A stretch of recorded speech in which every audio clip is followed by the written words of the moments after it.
आज हम देखेंगे औसत का पहला पार्ट। औसत एक ऐसा चैप्टर है जो कि हर टाइप के कंपटीशन एग्जामिनेशन में सबसे ज़्यादा वेटेज रखता है। आज हम इसके 3 अलग अलग प्रकार के क्वेश्चनों को बनाना सीखेंगे, जिसमें से पहला भाग है औसत की जो परिभाषा होती है या उसका फॉर्मूला, जो बेसिक फॉर्मूला होता है। इसमें कुछ राशियां आपको दी जाती हैं, जिन राशियों को आपको ऐड करना होता है, राशियों का योगफल, और जितनी उनकी संख्या है राशियों की, उनसे क्या करना होता है, उनको डिवाइड करना होता है। जैसे कि हम यहाँ पे देख रहे हैं, हमारे पास एक प्रश्न दे रखा है, एक्स वाई जेड की आयु क्रमशः 32, 36 तथा 46 वर्ष है, औसत निकालना है। तो औसत निकालने के लिए सबसे पहला चीज़ होता है, ये दी गई जो राशियाँ होती हैं इनको आप ऐड करेंगे, 32, 36 प्लस 46, और जो भी क्वांटिटी आपको इसकी मिलेगी उसको आप 3 से क्या करेंगे, डिवाइड करेंगे। तो जब आप इसको ऐड करेंगे तो आपको जो वैल्यू मिलेगी वो मिलेगी 114 डिवाइडेड बाई 3, और जब कैलकुलेट करेंगे तो आपका आंसर आएगा 38 ईयर्स। तो यहाँ पे जो आप निकालते हैं औसत, बिल्कुल सिंपल तरीके से निकाला जाता है कि जो भी राशियाँ आपके पास दी हुई हैं उनको आप जोड़ लीजिए, सम कर लीजिए, और जितनी भी आपके पास नंबर्स हैं उनकी क्वांटिटी जितनी भी है, उनकी जो संख्या जो भी है, जब यहाँ पे 1, 2, 3 है तो आप इनको 30 से भाग कर सकते हैं। हम औसत निकालने का एक और तरीका देखते हैं अगले क्वेश्चन में। जैसे कि आप यहाँ संख्या देख रहे हैं कि 1, 2, 3, 4, 5 संख्या दे रखी हैं, 75, 82, 78, 80 और 85। देखिए, आप इसको सम करके नंबर 1, 2, 3, 4 पाँचों संख्या को जोड़ करके 5 से भाग दे के औसत तो निकाल सकते हैं, लेकिन एक तरीका ये देखना चाहते हैं कि उससे कम समय में निकाला जा सकता है क्या औसत। तो एक बार कोशिश करिए, समझ में आ जाता है तो बहुत अच्छी बात है, नहीं तो हम तो इसको बेसिक से बनाएंगे। औसत का मतलब ये होता है कि एक ऐसी संख्या होगी जो इन सब को कवर करेगी। तो देखिए, वो संख्या कहाँ पे होगी, ये संख्या इन दोनों संख्या के बीच में होगी, क्योंकि ये सबसे छोटी संख्या है, इससे छोटी संख्या एक भी नहीं है, और ये सबसे बड़ी संख्या है इससे। तो इसका मतलब जो भी एवरेज आएगा वो इनके बीच में आएगा। तो हम देखें कि इनके बीच में ऐसी कोई संख्या आपको दिख रही है जो शायद एवरेज हो सकता हो। तो अब यहाँ पे हम कल्पना करते हैं, एज्यूम करते हैं कि हो सकता है वो 80 हो। तो अगर आप 80 को एवरेज लेते हैं तो देखिए ये 5 एवरेज से कम हैं और ये एवरेज से 5 ज़्यादा है, तो ये तो आपस में एक बैलेंस हो गया। ये 80 से 2 कम हैं और ये 80 से 2 ज़्यादा है, ये भी बैलेंस हो गया।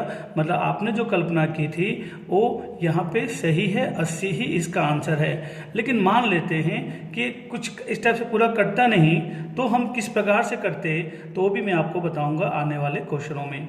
तो चलिए, पहले मैंने जैसे आपको बोला था कि इसको हम बेसिक से ही बनाएंगे, तो आप क्या करिए, 75, 82, 78, 80, 85 अपॉन में 5। देखिए, ऐड करते वक्त थोड़ा देखिए कि ऐसी कोई क्वांटिटी है क्या जो 0 हो सकता हो, तो बिल्कुल हो रहा है यहाँ पे। इन दोनों को अगर आप ऐड करेंगे तो कितना हो जाएगा यहाँ पे 160। ये दोनों वैल्यूज़ आपके पास में हैं, इसको भी ऐड करेंगे तो कितना हो जाएगा 160, और ये हो जाएगा 80। एक साथ ऐड करने से बेटर होता है कि आप इनको अलग अलग, जो भी 0 के डिजिट में आ रहा हो, ऐड करिए और टोटल करने में आसानी होगी, और जब आप कैलकुलेट करेंगे तो आपका औसत आएगा 80। तो इसका जो आंसर है क्वेश्चन नंबर 2 का वो है 80। अब हम क्वेश्चन नंबर 3 देखते हैं। जैसे कि क्वेश्चन नंबर 3 ये कह रहा है कि यदि 15 संख्याओं का औसत 12 हो और प्रत्येक संख्या में 4 जोड़ दिया जाए तो नया संख्या का औसत क्या होगा। तो पहले इसको बेसिक से समझने की कोशिश करते हैं। जैसे कि आपने फॉर्मूला देखा था औसत का, कि औसत बराबर क्या था, राशियों का योगफल बटे में राशियों की संख्या। तो हम अगर राशियों का योगफल निकालना चाहते हैं तो जो हमारा फॉर्मूला बनता है, एक्चुअल में कभी भी ऐसा दे रखा हो कि राशियों का योगफल कितना होगा, तो उस कंडीशन में हमें मालूम है कि हमारा औसत क्या है।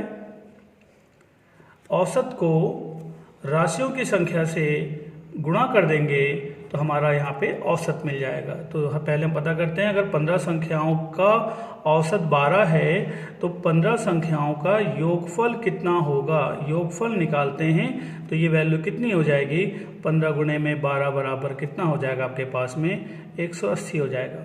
जैसे कि प्रश्न ने बोला है आपको कि आपके पास जितने भी नंबर्स दे रखे हैं उन सभी नंबरों में 4 जोड़ दीजिए। तो आपके पास संख्या कितनी है, 15 है। तो 15 संख्याओं में अगर आप 4 जोड़ते हैं तो जो वैल्यू जुड़ेगी वो वैल्यू आपके पास ऐड हो जाएगी 60। आप यहाँ पे 60 ऐड कर दीजिए, क्योंकि आपने 4 एक नंबर में नहीं जोड़ा है, 4 4 4 4 करके आपने 4 प्लस 4 प्लस 4 प्लस ऐसा करते करते आपने 15 बार आपने इसको ऐड किया 15 अलग अलग नंबर्स में। तो 15 चौक कितना हो गया 60 आप ऐड करते हैं। तो ऐड करने के बाद में जो वैल्यू आपकी बढ़ जाएगी, राशियों का योगफल जो पहले 12 था उसके हिसाब से आपने कैलकुलेट कर लिया और ये 60 जो है एक्स्ट्रा हो गया, तो राशि का योगफल कितना हो जाएगा 240। बट संख्या अभी भी आपके पास में कितनी है, 15 ही है। तो अगर आप इस क्वेश्चन को करना चाहेंगे तो ये जो क्वेश्चन है आपको क्या करना पड़ेगा, आपको औसत निकालने के लिए इसको 15 से डिवाइड करना पड़ेगा। जैसे आप डिवाइड करेंगे इसको 15 से तो आपका जो आंसर आ जाएगा वो आ जाएगा 16। तो जैसे कि आपने देखा है कि औसत से आपने राशियों का योगफल निकाला और राशि के योगफल से आपने आराम से जो बढ़ा, जो वैल्यू बढ़ी उसके अकॉर्डिंग आपने आराम से औसत निकाला। लेकिन अगर हम बात करते हैं इसी क्वेश्चन में, क्योंकि यहाँ पे बेसिक से हमने बनाया तो उसमें आपको समय लगा, लेकिन अगर आप इस क्वेश्चन को डायरेक्ट बनाना चाहते हैं तो कैसे बनाएंगे, तो कुछ चीज़ों को याद रखिए। अगर कोई राशि है उसका औसत x है और सभी संख्याओं में आप कोई पर्टिकुलर नंबर जोड़ देते हैं तो जो नया औसत है वो इसका x प्लस वाई हो जाएगा।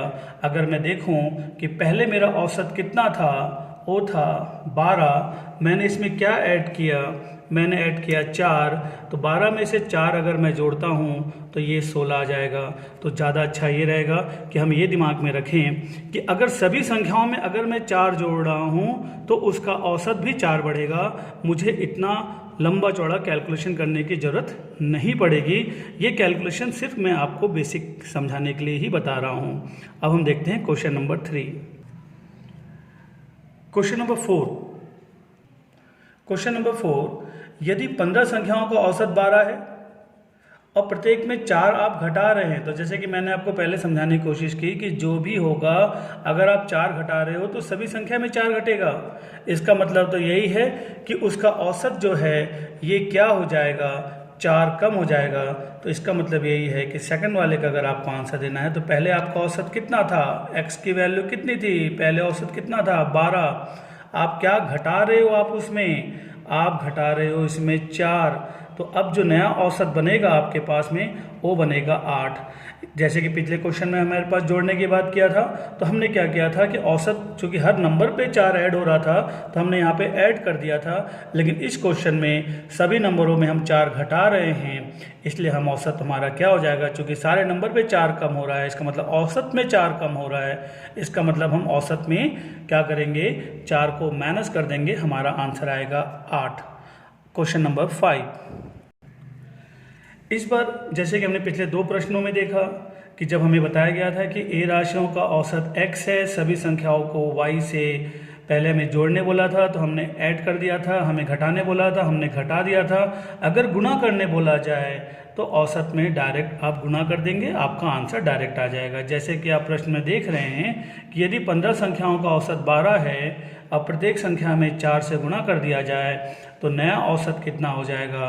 आपको मालूम है पुराना औसत ये था, इस बार आप सारे के सारे संख्याओं में 4 से गुणा कर रहे हैं तो इसलिए आपका औसत भी 4 गुना हो जाएगा, क्योंकि संख्या 4 गुना बढ़ रहा है, इसलिए आपका आंसर हो जाएगा 12 चौक 48। बहुत ही आसानी से आप कर सकते हैं। यदि कुछ राशियां दे रखी हैं उनका औसत x है, सभी राशियों को आप किसी नंबर से गुणा कर रहे हैं तो आपका औसत भी उस नंबर से गुणा हो जाएगा।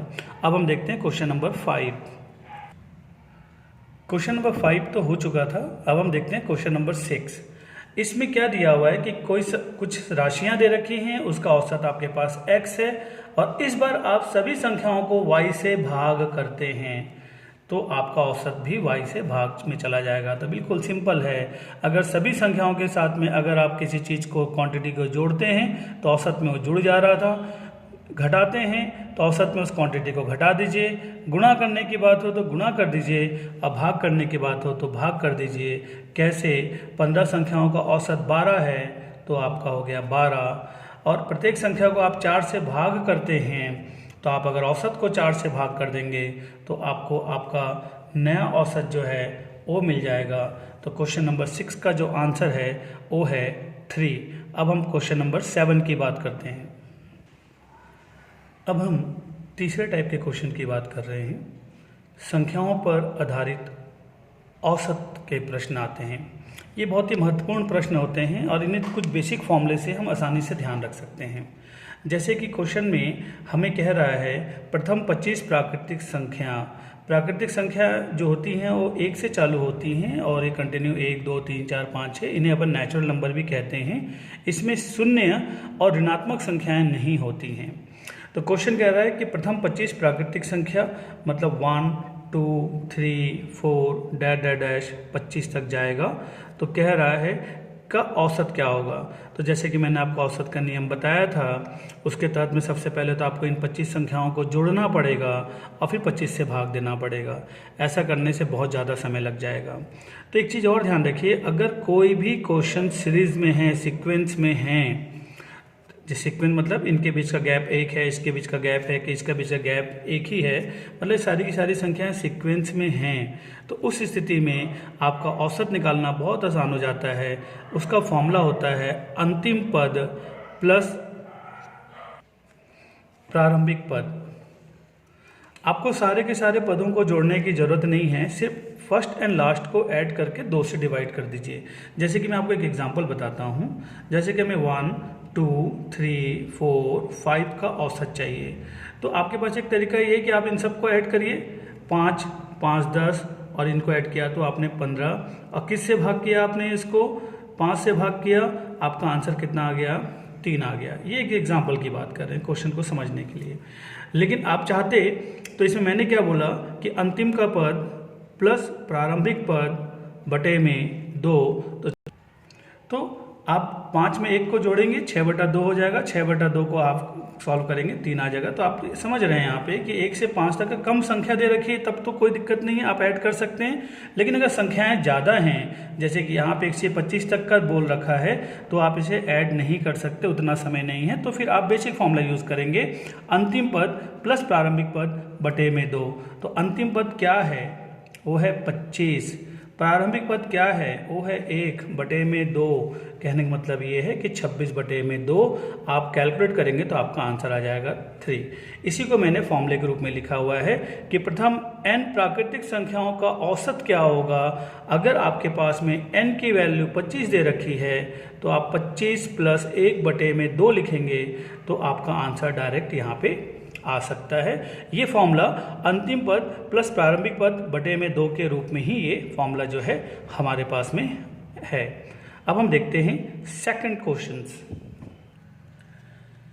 क्वेश्चन दे रखा है सेकंड पार्ट में, प्रथम n तक की विषम संख्याओं का औसत की बात करें तो ये फॉर्मूला है। विषम संख्या किसे कहते हैं? 1 3 5 7 इस प्रकार की जो संख्याएं होती हैं उन्हें हम क्या कहते हैं? विषम संख्या कहते हैं। ठीक है, अब हम बातें करते हैं क्वेश्चन क्या बोल रहा है। प्रथम 25 तक, देखिए तक की चीज को समझना पड़ेगा। प्रथम 25 तक, तो इसका मतलब ये होता है कि जब आप संख्या लिखते हैं 1 2 3 4 5 6 7 8 डैश डैश डैश 20 21 22 23 24 25, तो इस प्रश्न के हिसाब से 25 तक बोला है।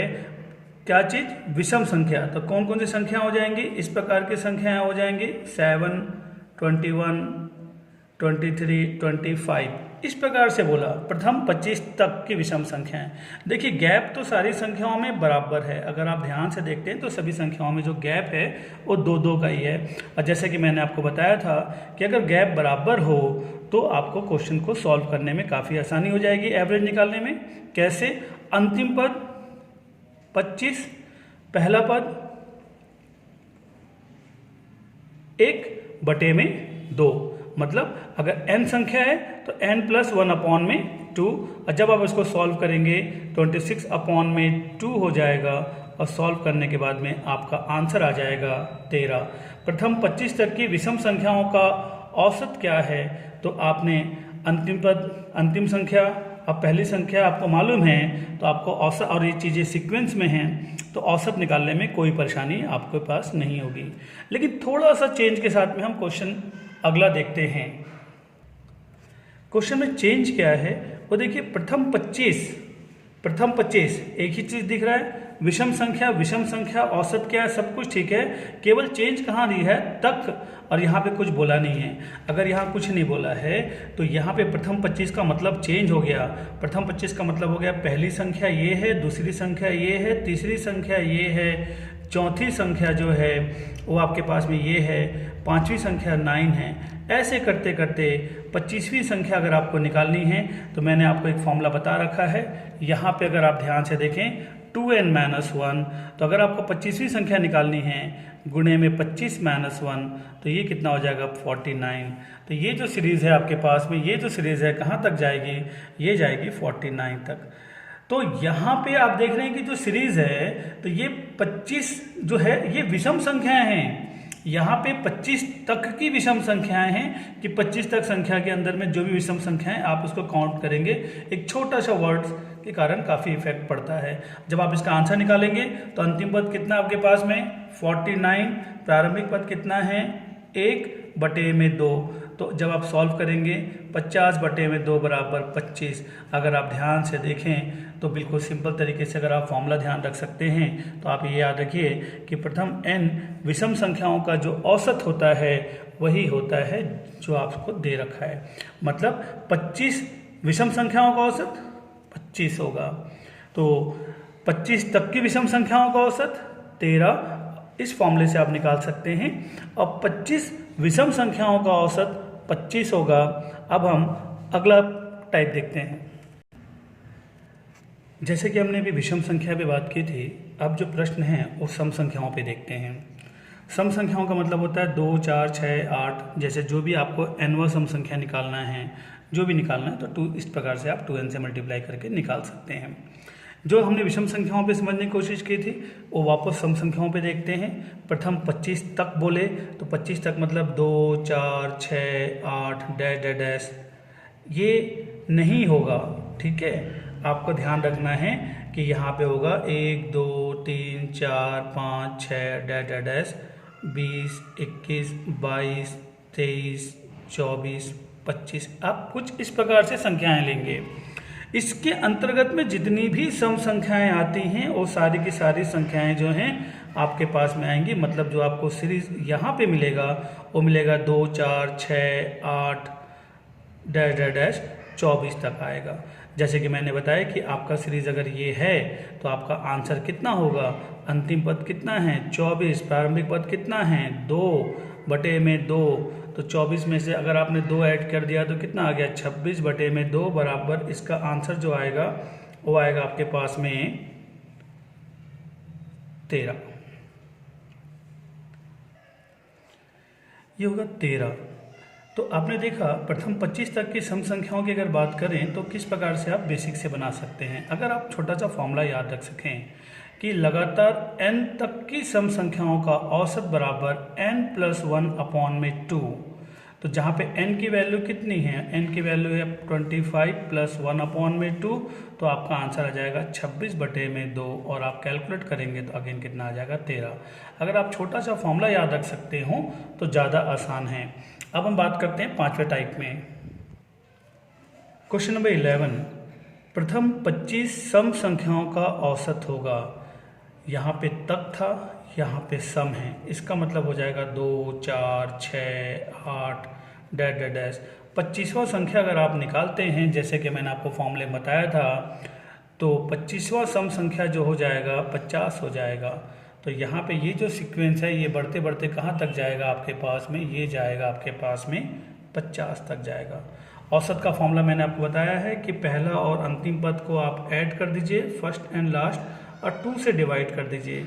तो ये हो जाएगा आपके पास में 52/2 बराबर 26। देखिए क्वेश्चन को बेसिक से समझना है, लेकिन आपको कोशिश करना है कि डायरेक्ट बनाने के लिए, कि कंपटीशन में एक एक सेकंड की कीमत होती है यहाँ पे। तो थोड़ा सा ध्यान रखिए कि अगर n सम संख्याओं का औसत पूछे तो ये होता है n+1, तो एक ज़्यादा। तो 25 सम संख्याओं का औसत अगर आपसे पूछता है तो 25 + 1 बराबर कितना हो जाएगा 26। और ये चीज़ जो है आप डायरेक्ट भी कर सकते हैं। अब हम देखते हैं अगला क्वेश्चन नंबर 12। प्रथम n प्राकृतिक संख्याओं के वर्गों का औसत क्या होगा। इस प्रकार से सीरीज दे रखा है 1 square 2 square 3 square dash dash n square के वर्गों का औसत क्या होगा। तो इसे हम फॉर्मूले से ध्यान रखेंगे। n+1 2n+1 अपॉन में 2, n के जगह पे क्या आएगा 10, क्योंकि इसको कैलकुलेट करने में आपको 10 तक की संख्या का स्क्वायर करके फिर कैलकुलेट करेंगे, टाइम लगेगा। दूसरा ये सीक्वेंस में नहीं आएगा, जैसे कि 1, उसके बाद 4, उसके बाद 9, 16। तो देखिए यहाँ पे गैप कितना है 3 है, बट यहाँ पे गैप कितना है 5 है, यहाँ पे गैप कितना है 7 है। कहने मतलब गैप फिक्स नहीं है, इसलिए आप फर्स्ट टर्म लास्ट टर्म के फॉर्मूले से नहीं बना सकते। तो डायरेक्ट हम इसको फॉर्मूले से ही बनाते हैं। तो n के जगह हम क्या रखेंगे 10 रखेंगे, तो 10+1 और यहाँ पे क्या होगा 2 × 10+1 अपॉन में 2। अगर आप कैलकुलेट करते हैं इसको तो आपके पास हो जाएगा 11 × 21 अपॉन में 2। और जब आप इसको सॉल्व करेंगे तो ये जो आंसर, ये जो वैल्यूज़ है आपके पास में आएगा 38.5। यहाँ पे जगह कम है इसलिए हम इसका डायरेक्ट आंसर ही यहाँ पे लिख दे रहे हैं। अब क्वेश्चन नंबर 13 की बात करते हैं। देखिए इसके फॉर्मूले में थोड़ी सी गलती हो गई है। अगर हम देखें 6 नंबर का, तो यहाँ पे n+1 2n+1 अपॉन में 6 होगा। तो यहाँ पे जो होगा 6 होगा, यहाँ पे भी क्या होगा 6 होगा, यहाँ पे भी क्या होगा 6 होगा। तो उसके बेस पे जो आपका आंसर आएगा 38.5 आएगा। देखिए फॉर्मूले पे याद करके क्वेश्चंस को बनाने से यही तकलीफ होती है, लेकिन चूंकि हमारा ये पहला ही पार्ट है एवरेज का, इसलिए हम थोड़ा सा फॉर्मूले की बात कर रहे हैं। अगला पार्ट जो हमारा आएगा उसमें अपन किसी प्रकार से फॉर्मूला लगाने की कोशिश नहीं करेंगे। हम बात कर रहे हैं क्वेश्चन नंबर 13 की। क्वेश्चन नंबर 13 जो है आपका बता रहा है, क्वेश्चन नंबर 13 की अगर हम बात करें तो क्वेश्चन नंबर 13 में यहाँ पे वर्ग की बात हो रही थी। अब जो बातें होंगी वो बातें होंगी घन की। तो अगर मैं घन की बात करूँ, क्यूब की बात करूँ, तो यहाँ पे अगर मैं देखता हूँ प्रथम 10 प्राकृतिक संख्याओं के घनों का औसत क्या होगा। घन मतलब क्यूब, और अगर इनका औसत बोले तो n-1 का स्क्वायर अपॉन में 4 होगा। n के जगह क्या दे रखा है 10, और यहाँ पे 10 में से अगर आप क्या करते हैं 1 माइनस करते हैं तो वैल्यू कितनी आ जाएगी 9 का स्क्वायर अपॉन में 4। जब आप कैलकुलेट करेंगे तो ये तो 2 टाइम जाएगा, ये 5 हो जाएगा।